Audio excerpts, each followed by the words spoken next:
I was on Twitter about this. This was probably several months ago because I was talking about Bewitched with somebody because they knew how much of a fan I was, and they just wound up mentioning something to me, and we get into a conversation about the show, and I said to them, I said, ABC would not be what it is if it wasn't for that show.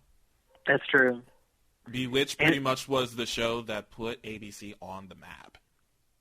I would have to agree with that. And I would go even further and say that this whole glut of supernatural shows that we have now, can all be traced back to Bewitched in one form or another. Because Bewitched was the first supernatural show on the air, as far as I know. Was it the first one, or was My Favorite Martian the first one? I think Bewitched was the first one. I mean, I'd have to IMDb that to be absolutely sure. They might have come on the same year, but I'm pretty sure Bewitched was first.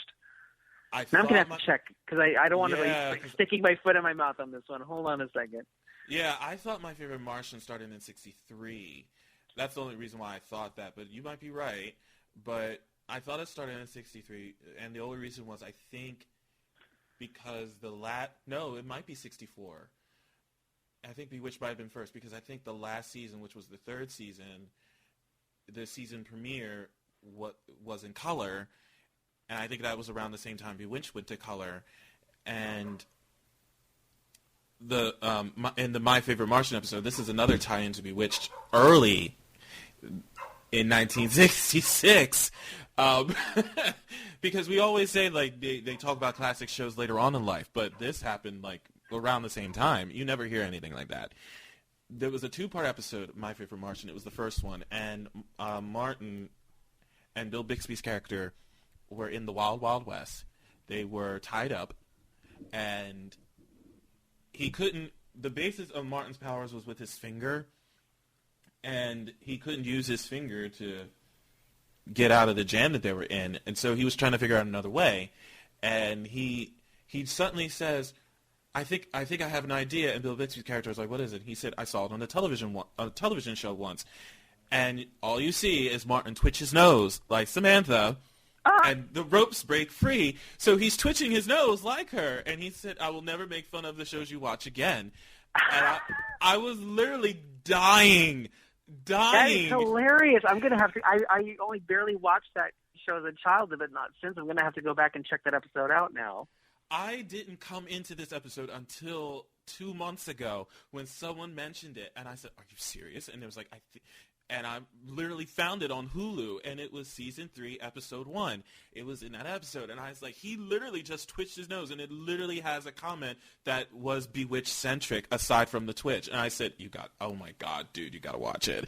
I was that dying. Is funny. What a great homage that is. That was great. I couldn't believe it. But I will sit corrected, because I'm looking at IMDb right now, and you're right, it did start in 1963. I guess I didn't think of that as a supernatural show, because it's aliens, but I guess you could kind of group it together, yeah. But while it did start earlier, we pretty much solidified Bewitched as the longest running supernatural program. And yeah, that's true. With the most episodes, so I just thought that was a cool homage to that show when he did that in that episode, and I was just like, please tell me Bill Asher was there when that happened, because that would have been absolutely hilarious. But that was great. That scene was just absolutely great.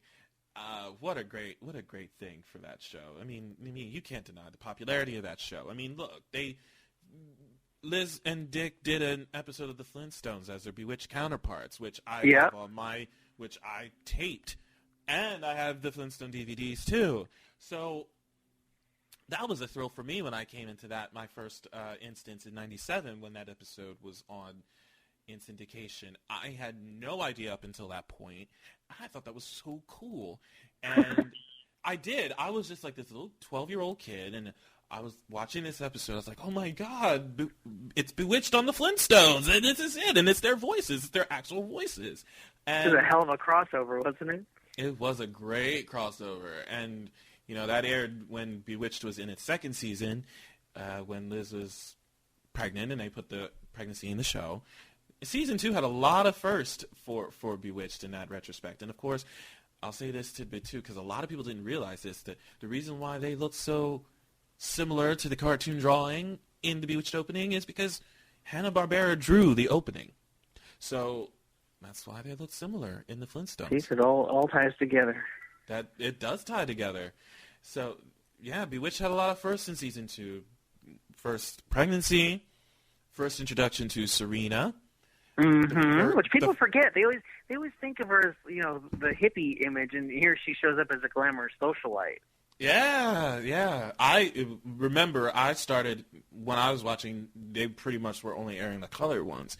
And once it went back on Nick at Night in 95, that's when I saw more of the black and white ones. I had some of the tapes where it was first season black and white, but then when I got into when they started airing season 2, that's when I was totally about that life. And when I saw that Serena was in season 2, I was like, wow, really? She was there for the birth of Tabitha? That was... Yeah, who knew? That was so cool. And yeah, a lot of people, I think, resonate Serena's first appearance in season 4.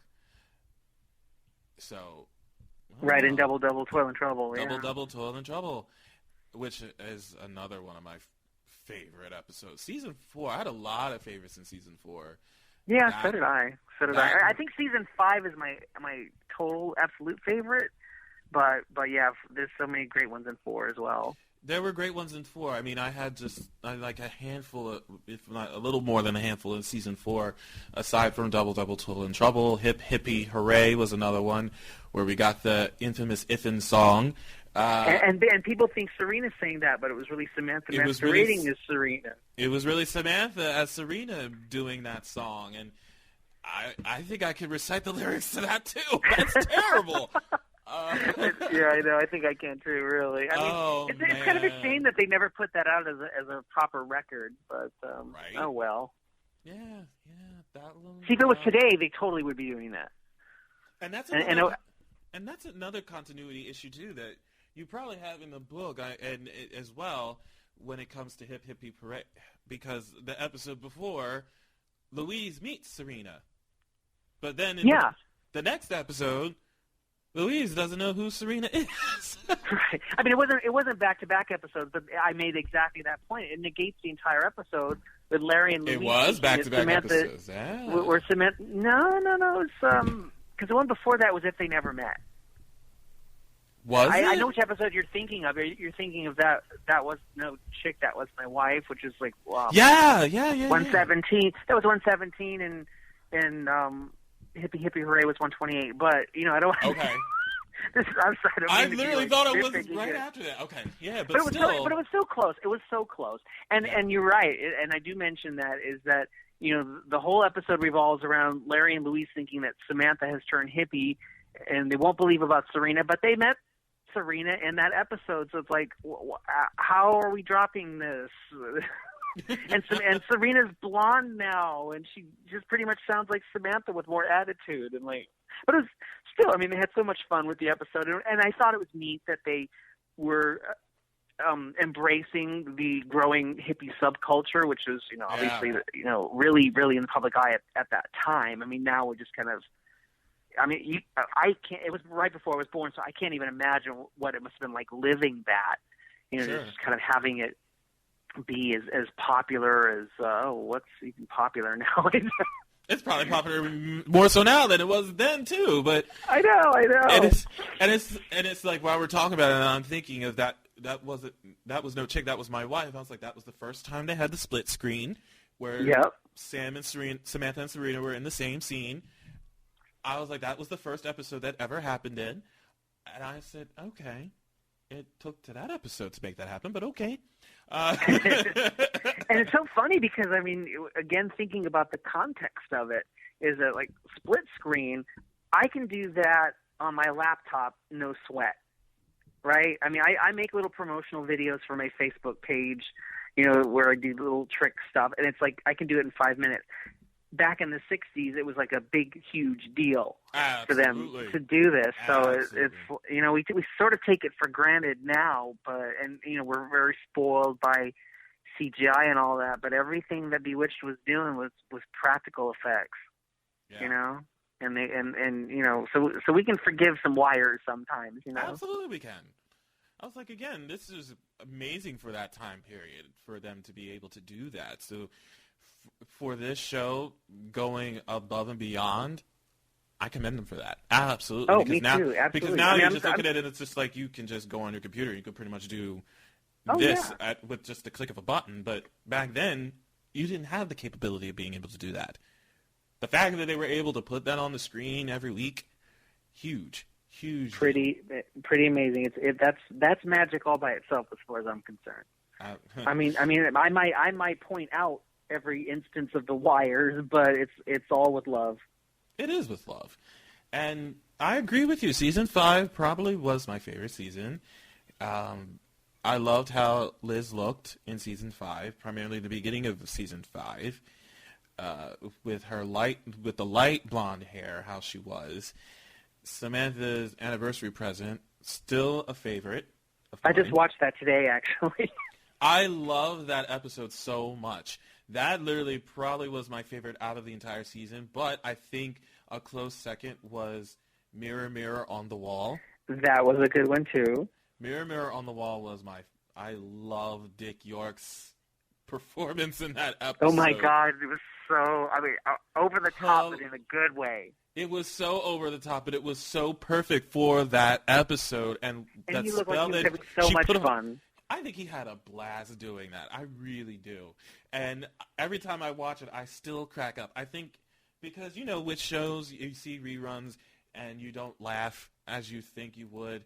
But, oh my God, every time I see Dick York play that part in that episode, I am completely, utterly crying because he's just so over the top. It's glorious. I think it's the best thing. It was so awesome to watch him play this, and I think that was probably one of Dick York's best episodes ever. I think so, yeah. I hate to break up my ensemble. Yes, that line I think was my favorite. And then Jim Carrey, I know you totally were studying Dick York, okay? I think weren't we all? I think even when Samantha was doing the witchcraft to change into that silver dress, my God, yes. Oh yeah, that was funny too. When he was like, "I tell you, Sam, that dress will have to go. It's just too much." Too much dress? And she's like, too much dress? More witchcraft? Yes, but less dress. Yes, but less dress. And I was like, let's bring it into 1969. Oh, it's 68. Sorry about that. Yeah, let's bring it into 68. But if you're going to shimmer in gold, I'm going to shimmer in silver. Nice, yes. Why are we not hanging out watching the show together? Oh my God, we totally were just like reciting every single line right now. Totally. I love it. I love it. I love that episode. I really do. And I'm so glad I got the original airing with the Kodak opening to it. I really do. Oh, nice. Yeah. I think my favorite one from season, there's so many, but one of the ones I really like from season 5, no, I cannot remember the name of it. Hold on. I got the book in front of me. Let me just look. Oh, gosh. What the hell is it called? You got to be like... Samantha's Good News. Samantha's Good News. That was an interesting episode too, and I thought that was my favorite. And let me do this. Let me do this real quick. I'm going to recite another line again. Hold on. Okay. Where Maurice was when Abigail Beechnut. So and it's no coward time, and then Dora sees Abigail Beach for the first time, and she's like, "Who? No coward time is over. No coward time is over." And I still say that. And what's hilarious is that I'm looking at Abigail trying to do something to Endora. I was like, oh, no, honey, you better sit down because don't come to her unless she sends for you because she's going to send you somewhere because she's stronger than you. I don't think so. Even Samantha said it in an episode. My mother has the best 1-2 punch in the cosmos. Right. But then I think when Maurice goes over to touch her and she's like, don't touch me. And he said, but I'm your husband. And she says, not for long. Not for long. Samantha, what does that mean? And she means, it means I'm going straight to the Witches' Council and file for an ectoplasmic interlocutory. You're kidding. On what grounds? on the grounds of conduct unbecoming to a warlock. Oh my God, we could get together and just do scenes.